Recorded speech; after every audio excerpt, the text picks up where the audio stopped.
In a small boardroom in South Africa in 2019, Rassie Erasmus gathered his front rowers and asked them a question that would change international rugby forever. He had two sets of tight heads and two sets of loose head props of almost equal quality, men who could each start a test match for almost any nation on earth.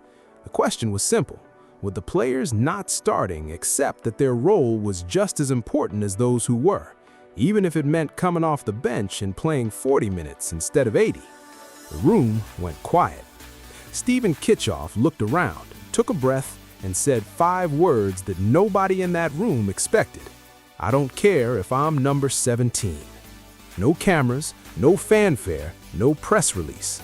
Just 5 words spoken in a pre-season meeting that would quietly detonate across world rugby for the next 6 years, and counting. But before any of that happened, someone had to name it, and the story of how it got its name is stranger than you'd think. The name didn't come from rugby at all. It came from boxing. During the 2019 World Cup pool stages, Deontay Wilder was screaming "Bomb Squad" in the build-up to his fight with Tyson Fury.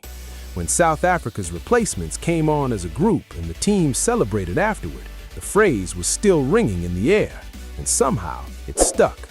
A rugby legend named after a boxing trash talker who never played a minute of the sport.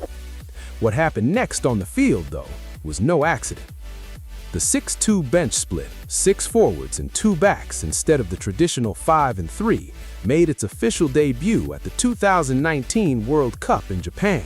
South Africa used it across every knockout match on their way to the title.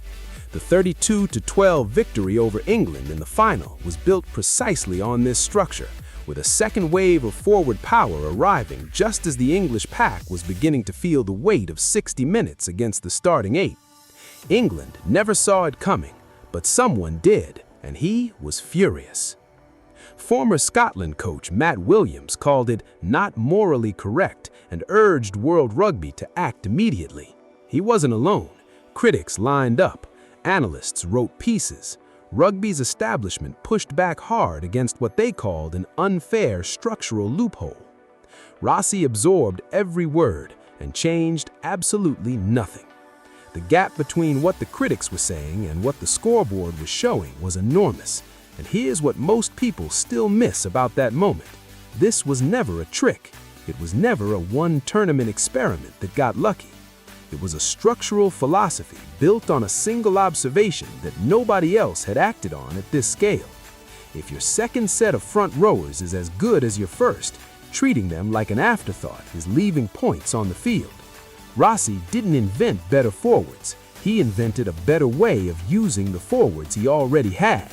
So after 2019, the world had 4 full years to study it, prepare for it, and find an answer. Ireland held specific meetings about neutralizing forward-heavy benches. Northern Hemisphere analysts wrote extensively about the threat. Opposing teams trained their backs to cover multiple positions just so they could resist the temptation of going to a 6-2 themselves. 4 years of preparation, the best coaching minds in the game, all focused on one thing. None of it was enough. South Africa won the 2023 World Cup too, and this time, Rassie hadn't just repeated what worked. He had evolved the concept into something that made the original look conservative. It started with an injury and a corridor conversation that almost didn't happen. Before the tournament, during a warm-up match against the All Blacks, fullback Willie Lur withdrew with a rib injury. Most coaches would have reshuffled the bench and moved on. Rassie saw something completely different. He told Eben Etzebeth, not in a meeting room, not in a formal briefing, but casually standing by the gym entrance, that he was thinking of going 7-1, 7 forwards, 1 back. Etzebeth's reaction isn't recorded, but what happened next in the World Cup final is. 4 o'clock in the morning, all-night coaching session, semi-final win over England still barely processed. Rassie picked up his phone and called Cheslin Kolbe. 30 missed calls later, Kolbe walked bleary-eyed into a room full of coaches who hadn't slept and was asked one question: would he be willing to cover scrum half if needed so the team could go 7-1 in a World Cup final? He hadn't expected that conversation, especially not before the biggest match of his career. He said yes. South Africa won 12-11, and just like that, the Bomb Squad had become something else entirely, something the rugby world hadn't started preparing for yet. Because here's what nobody outside the Springbok camp had noticed. While everyone was still trying to solve the 6-2, Rassie had already moved on to the next problem, and the answer he found came in the shape of one player that absolutely nobody expected. Andre Esterhuizen, 6'4", 116 kilograms, a center who has spent virtually his entire senior career in the midfield, now being used experimentally as a back row replacement. Think carefully about what that actually means for an opposing defense. You've spent months preparing your game plan for a 7-1 bench of traditional forwards. Your defensive system is calibrated for exactly that structure. Your line-out calls, your defensive shape, your breakdown assignments, all of it built around what you expect to see. Then, Rassie sends on a man the size of a flanker who runs lines like a center and makes decisions like a back, and your entire defensive framing is suddenly completely wrong. With Esterhuizen available, South Africa can now credibly threaten a 6-2, a 7-1, or a 4-4 bench configuration in any given match. No opposing coaching group knows which one is coming until the team sheet lands. And even when it does, the label on Esterhuizen's jersey doesn't tell you what he's going to do. Other nations looked at this and thought they understood it. They were wrong about that too.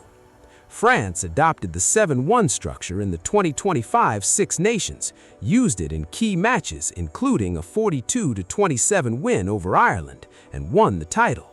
England built what some called a Bomb Squad, forward-heavy bench configurations with versatile players like Ben Earl and Henry Pollock, capable of covering backline positions when required.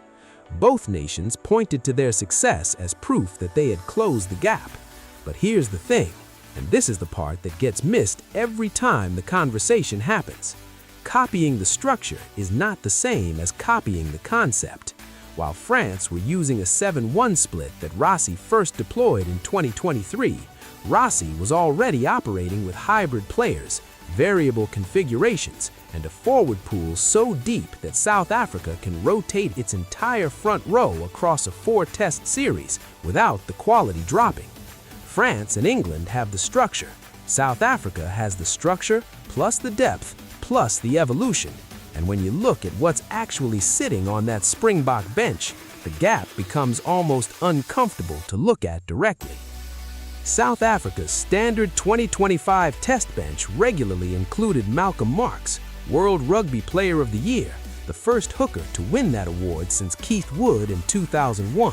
Siya Kolisi, a World Cup winning captain, Pieter-Steph du Toit, one of the most complete loose forwards on the planet, all as replacements, not starters, replacements.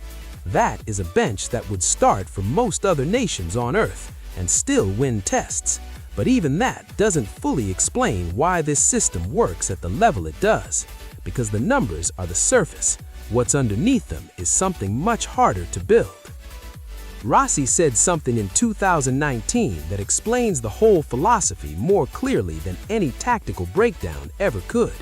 He described the Bomb Squad not as a bench selection strategy, but a mindset.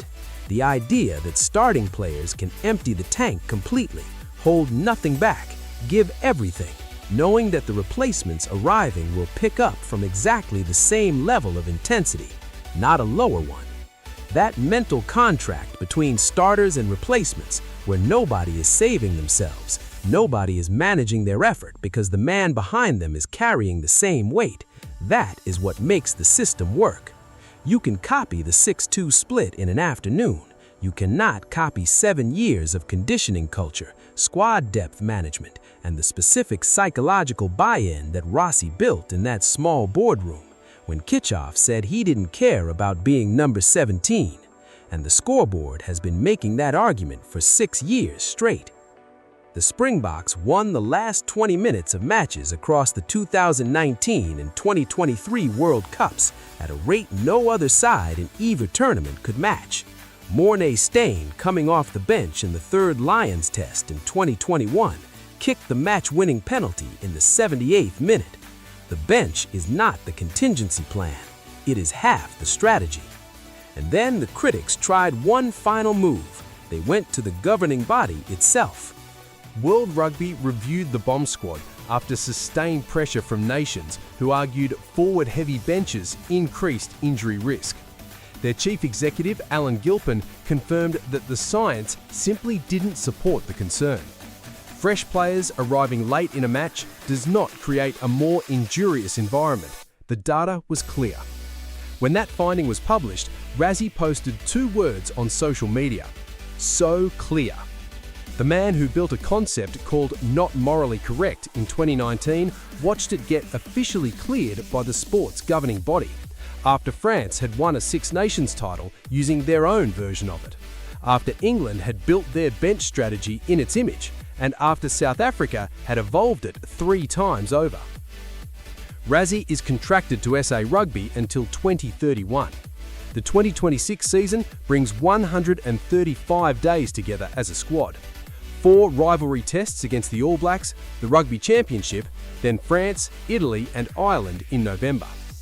Every single phase of that schedule carries a bomb squad dimension, because every phase involves a question that opposing coaches will spend months trying to answer, knowing they probably won't crack it in time. Is it 6-2 today? Is it 7-1? Is it 4-4 with Esterhuizen at 6? And when the answer finally arrives on the team sheet an hour before kickoff, what does your defensive structure do with a 116-kilo centre running back row lines in the 60th minute when your tight forwards are already running on empty? The bomb squad is not dead. It has never been more alive. And the version that arrives at the 2027 World Cup in Australia, 7 years of conditioning, 4 World Cup cycles of iteration, and Esterhuizen making defensive coordinators lose sleep in hotel rooms across 3 continents, is going to be something the rugby world genuinely hasn't prepared for. Because the next configuration is already written on a whiteboard in Cape Town. And nobody outside that room knows what it is yet.